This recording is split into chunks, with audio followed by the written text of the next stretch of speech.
What I'm going to say in this video, I haven't told a lot of people, but I want to keep it real with you guys, so here's the deal.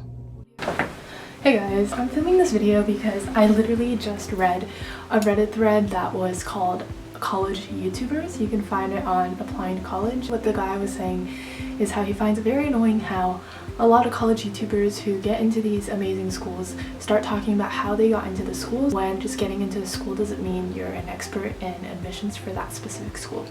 However, my rebuttal to that post is that I applied twice to college, once as a junior and once as a senior in high school.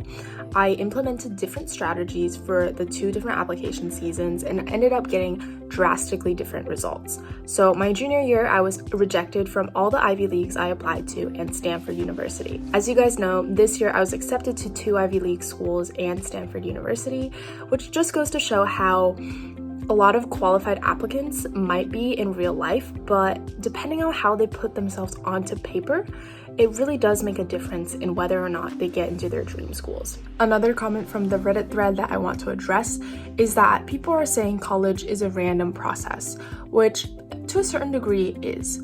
A lot of people say that a lot of qualified applicants do not get into their dream schools. Me, as a junior, was a qualified applicant. I did not get into my dream school.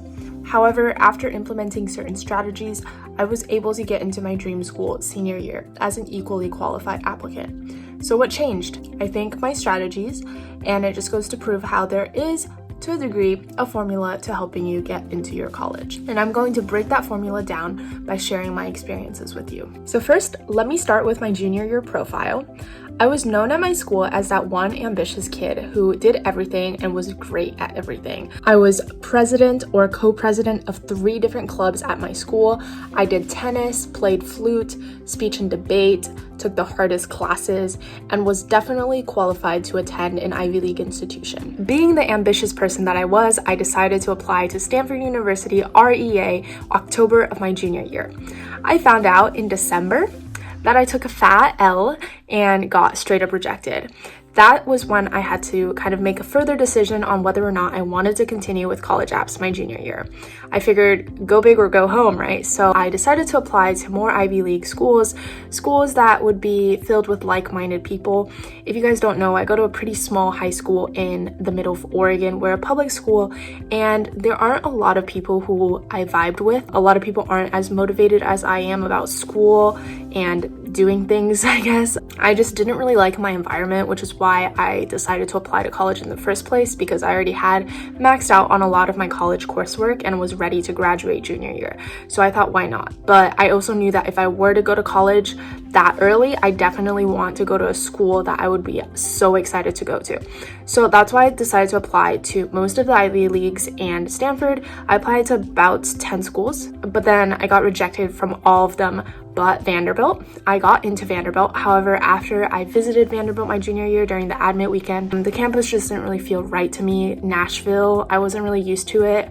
I've never really been in the South, so the whole experience, and I decided to continue onto senior year of high school. So as soon as I got rejected from Stanford, December of my junior year, I knew I had to change things up for senior year if I had to apply to college again. And I wanted to maximize my chances as much as possible. When I applied junior year, I was that well-rounded applicant who did everything. And from reading a lot of blog posts about college apps and watching a lot of YouTube videos like this one, I realized that I needed a spike. However, it was already junior year and kind of late, but I came across this idea of passion projects. That's when I got the initiative to write and publish my own economics book that combines my interests of economics and closing the gender gap. I did that by publishing the book and distributing it to students in my community. By implementing my passion projects, I was not only able to do something that excited me, like I was able to take charge of the project and just do whatever the heck I wanted. 100% of what I did went to the end result of the project. No one else was making any decisions for me. It was all me. So that felt very exhilarating, and I was able to make a community impact.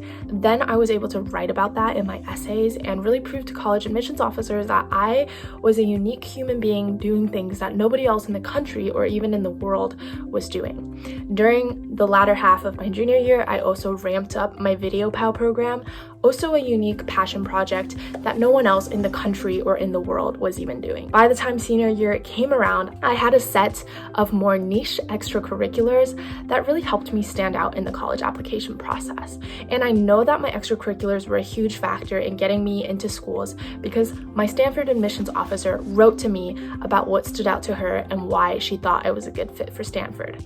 In that letter, she told me about my interest in economics, bridging the gender gap, and connecting people from different places of the world, all of which related to my passion projects. So from my 2 goes at the college admissions process, using different strategies and getting different results, I know what works and I know what doesn't. Also, seeing the note from my Stanford admissions officer, I know that yes, extracurriculars and writing about them in a compelling manner is the way to get your foot in the door. And so I can say this with 95% confidence that my extracurriculars and how I wrote about it was why I got into Stanford, the Ivy Leagues, and more amazing schools. That is my personal rebuttal to that Reddit post on college YouTubers and their shallowness and how they don't have expertise in the college admissions process. I do understand where the original person who posted that thread is coming from. I know a lot of college YouTubers are a little bit shallow, but I hope that I am not going to be one of those YouTubers. I hope to continue sharing useful content like how you can build your own passion project, how you can start a nonprofit in high school, how you can write and self-publish your own book in high school, all of that jazz, landing research opportunities, getting summer internships. So subscribe if you want to stay tuned for those videos. Give this video a thumbs up if you found it insightful in any way, and I'll see you in the next video. Bye.